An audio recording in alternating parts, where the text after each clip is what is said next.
Yo, this is Ringwraps, Pep Talk UK. I'm here with Manny's very own King Arthur. What you saying, big man?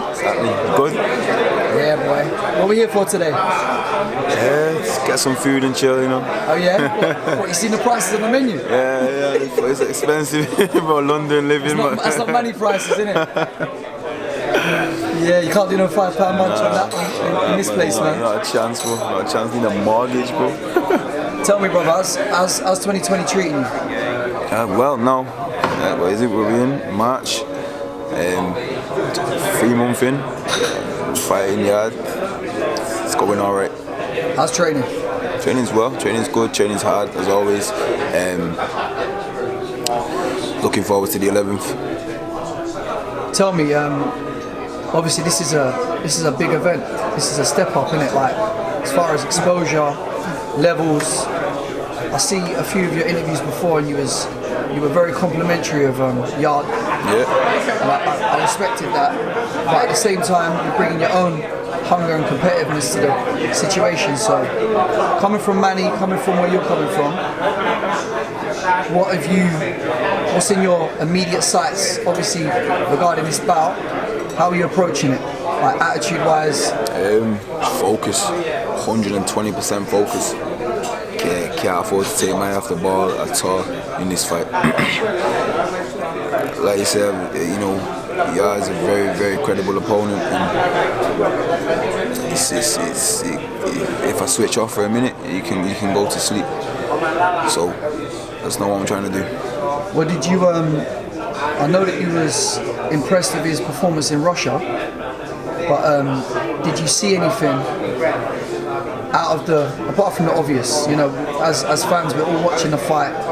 We saw maybe he unloaded a little bit too much in 1 or 2 of the rounds, but he's a big boy as well. You're a tall guy, you're rangy.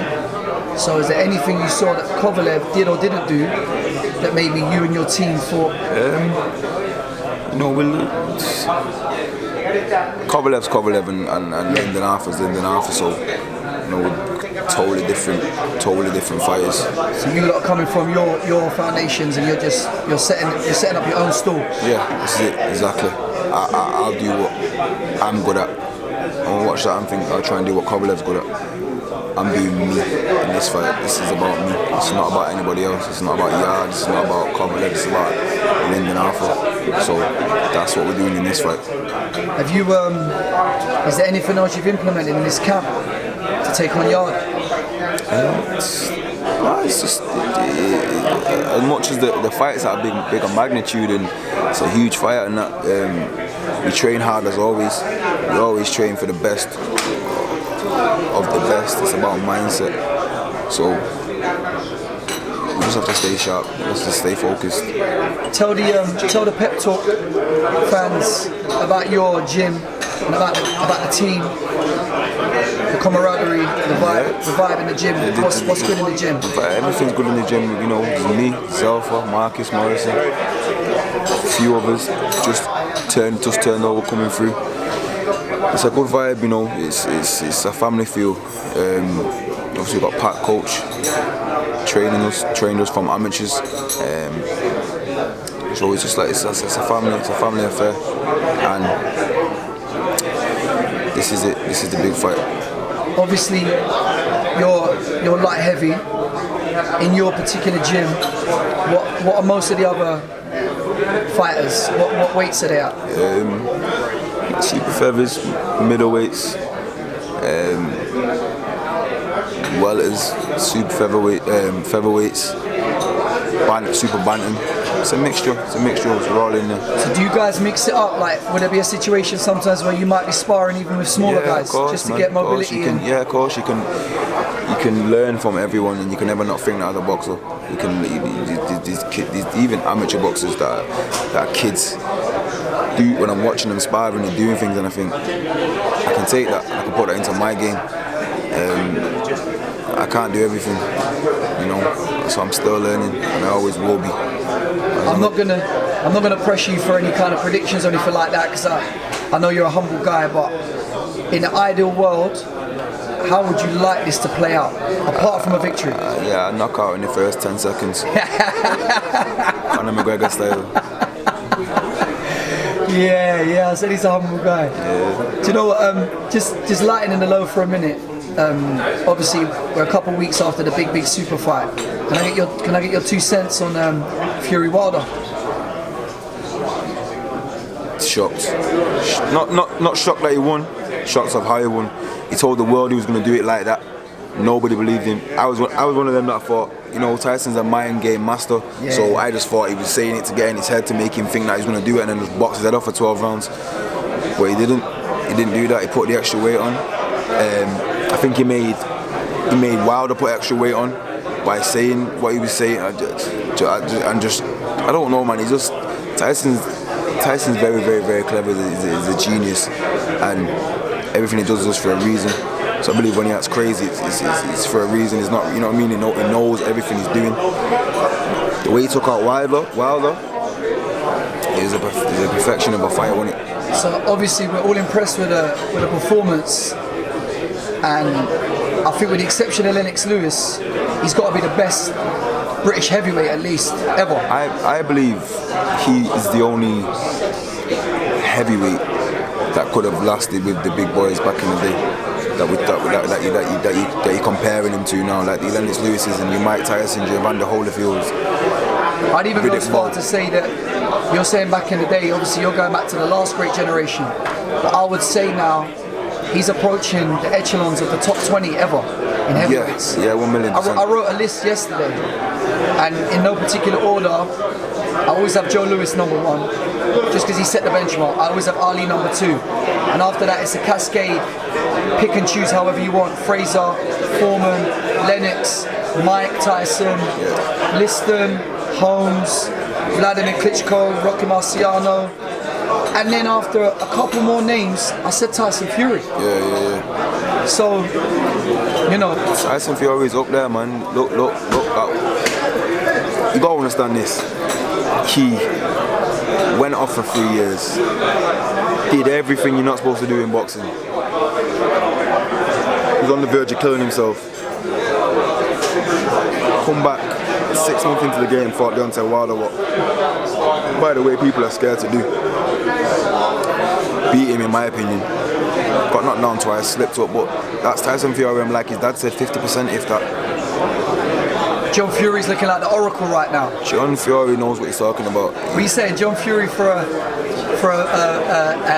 comeback? A comeback senior. Listen, like in tennis they do the senior circuit. Yeah. Listen, the man can fight. Yeah, the man's a big guy. Nigel Ben was causing controversy last year, and we're glad it didn't go through for the right reasons. But I'd throw John Fury in there with Luis Ortiz for a charity match. Yeah, the over 40s. Nah, I mean, you've seen the passion he's got inside him for Tyson. Yeah. He's an animal of a character himself. So, listen, I'm half Irish by origin, right? Do you think Fury is going to give a lot of inspiration to a lot of other traveller and Irish and British fighters for the next generation? I just think he's going to give a lot of inspiration to everybody. Yeah, that was my next point. Everybody, like what he has been through in regards to mental health and stuff like that, and just even if you are in training, say for example me in this camp now, tomorrow I feel tired and I don't want to get up and train, and you might even watch a Tyson Fury video or watch the last round of that fight and think, you know what, fuck this, I'm going for it. I get that. If he can come from 28 stone to 18, 19 stone, win a WBC, the most prestigious belt in boxing, and do it, then why am I staying in bed? And that's not just me, that can be for anyone, that can be for a person that's struggling with weight, person that's struggling with mental, depression issues, stuff like that. So he has set the bar high. Right? Yeah, he's set the bar high. Joshua was a good role model, and it's fair to say Fury's an inspiration. Yeah. I mean, I feel like they both caught each other now. In regards to when Joshua was coming back, there's a tweet he put out: lose some weight, you fat bastard, or something like that. he's here now. The public are now 50-50 on who they think's gonna win. And he, as far as the broader boxing community concerned, he's number one now. Exactly, and probably the money. He's probably getting paid around the same as Joshua, maybe. His profile's definitely there now. Exactly. So, that fight there now is of a magnitude that I don't think any fight will ever beat it. I mean, obviously, there was all the jokes about pillow fists, but now he's with the Kronk team again, his cousin in Sugar Hill. It looks like he's got that final missing piece. I don't ever think he had pillow fist. I just think he loves to box. For sure. He loves to outsmart and outwork and just flick the jab. Yeah, and just outbox to take the piss out of the opponent. I think he liked doing that. I think he could have done that from time. Dave Whitaker, Rhino. He said he's one of the hardest players he's been hit off. That's in 16-ounce gloves. This is talking about, no matter what you say, we're talking about an 18-stone man. It's impossible to hit. Yeah. It's impossible to hit soft. How can you have pillow fist at 18 stone? Yeah, no. Yeah, I mean, I said pillow fist quoting Deontay. Yeah, no. Of course, what I'm saying is that a lot of people think that because he's not had knockouts. Yeah. But how can you have pillow fist at 18 stone? You can't. He's probably always had power, but I just believe he liked to destroy people mentally and break them down in the ring rather than knock them out. And now he's working on doing that, and he is doing it now. So Lyndon, obviously, just rounding this off, obviously we just touched on Tyson and we mentioned AJ. Like, the UK is at the top of the tree now with regards to the biggest belts in the world of boxing. The heavyweight, it doesn't get bigger than heavyweight. You're a light heavyweight. Yeah. Obviously, it's a trickle-down effect as far as exposure, like enthusiasm, like mass support. So this is good times for the sport, in UK and international. Yeah, of course, and it's amazing. Boxing's huge, isn't it? It's a huge sport anyway, but it's just growing and growing and growing with I think it needed this, man, because UFC was getting a bit cheeky. UFC was catching up. I think it needed this. McGregor did something for them, didn't it? And that's why Tyson's important as well, because he's a character. Yeah, man, and you need people like that in this sport to so much, carry it kind of thing. Do you know there was an interview with Emmanuel Stewart, the greatest? Yeah, in 2012, he's seen it, and he said that he's gonna be a world champion. Yeah. But forget the boxing. He said that Fury is the only guy that could verbally go toe to toe with Ali. Yeah. And that's the guy that came up. I believe. I've said that not long ago. Tyson Fury is the closest thing we're gonna get to Ali. And how mad is that? It might be. It's obviously a lot different because he's English. Yeah. He says a bit abrupt things.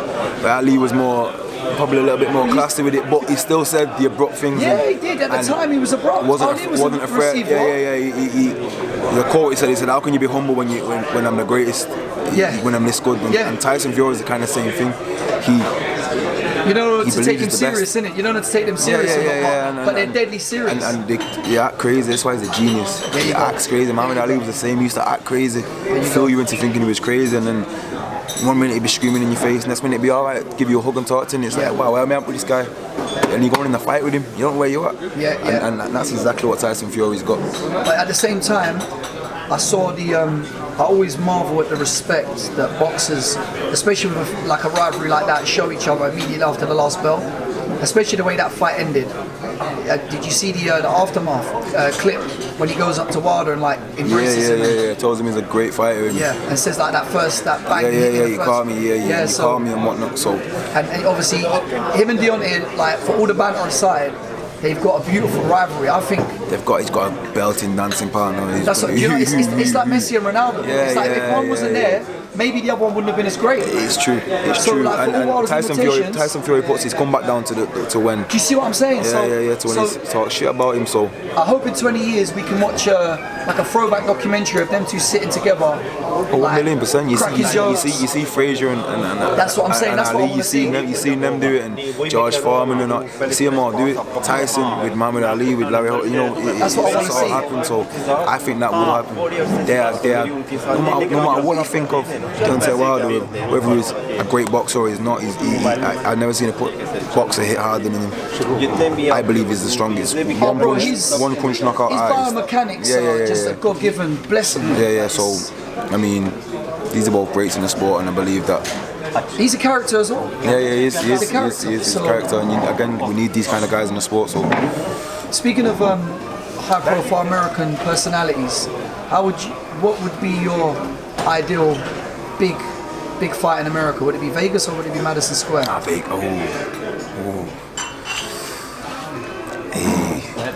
And with all due respect, at this point, because I can see you getting excited, what would make you more excited and or nervous? What in regards to the venue? Yeah. Don't know, they're both great, aren't they? Madison Square Garden's iconic, so is MGM. It's crazy, I don't know. But I'd love to box in both of them. Bro, just bide your time, win your fight, and we'll see that happen in the future. We'll get there. Let's wrap it up. This is Pep Talk UK. That was a nice interview. Yes.